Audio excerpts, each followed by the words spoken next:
Hello, my name's Dr Paul Armstong from the University of Manchester, and I'm here today in the Middle East Centre. I'm the Programme Director for the Educational Leadership in Practice Masters of Arts that we run out of all of the University of Manchester global branch centres across different parts of the world. And so that really links into what I'd like to talk about today, which is teacher and school leader professional development. And part of the reason I think that's really important for emerging and developing and aspiring leaders and teachers, I think, is helping them to create space, I think, to be able to reflect upon and think about their own practice. Teaching is a very intense role. It's a very can be a very stressful role. The teachers I meet in those schools, the teachers I meet on the programme in which I teach, and the commonality there is that they're very, very busy professionals. They don't really have a lot of time to stop and think about their practice and reflect on the aspects of their practice that they might like to improve, they might like to address, they might like to change. And I think as professionals that's something that we need to try to find time to do. One of the real privileges of being able to run a master's programme for educators is that I get a chance to speak to teachers and education professionals. And I think when you take teachers outside of their professional settings, when you take them outside of that practice bubble, that, as I said, can be very stressful, very intense, and you get them to start to think about their practice, think about in detail and in depth about what they do on a day-to-day basis. Because what happens is they start to question their practice, they start to think about those aspects of their practice in their classrooms with their children, and in their departments and in their different disciplines. They start to think about those areas of their practice that they have perhaps been doing tacitly. They haven't realised that some of those things they're doing could be improved upon, could be changed for the better.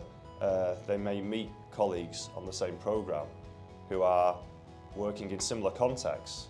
Perhaps they're teaching a class of children of the same age. You know, that can be a very powerful sort of experience for teachers to learn and listen to their colleagues and their peers. Part of what my role is to share with them some of the research, some of the findings, some of the knowledge that I've helped to generate over the years, to think about what they're doing professionally and view that through a different lens, whether that's through the academic research or the theory that's been generated. And I think, again, just providing them with that space to think and reflect about their practice in different ways can be quite a powerful sort of medium for improvement. For allowing teachers to and educators to think about how they can improve their practice for the betterment of the schools and the young peoples and the community. Another, I think, important aspect of that then is the notion of networking and collaboration. And I think that really underpins a lot of what we try to do with the master's programme that I run. And by creating space for professional educators to collaborate with one another, again, I think it can create some sort of a powerful space for learning, because they share their knowledge, they share their experiences, and they share their different contextual understandings of education. And I think if you can create a space in which that collaboration can happen, then again, it can be a very powerful sort of medium or vehicle for sort of knowledge mobilisation. If we can create spaces for teachers, for educators, to tap into those incredible pools of knowledge that exist within their classrooms and to share that knowledge and move it around. And I think, you know, we are helping to create better education systems, I think, generally. It's absolutely vital that schools and education systems provide the investment and the space for their educators to be able to engage in professional development, but also in service, in practice as well. One of the ways I think that we try to promote that sort of professional development piece and try to support our education systems here at the University of Manchester is by developing programmes such as the Educational Leadership in Practice MA that we run out of the Middle East Centre.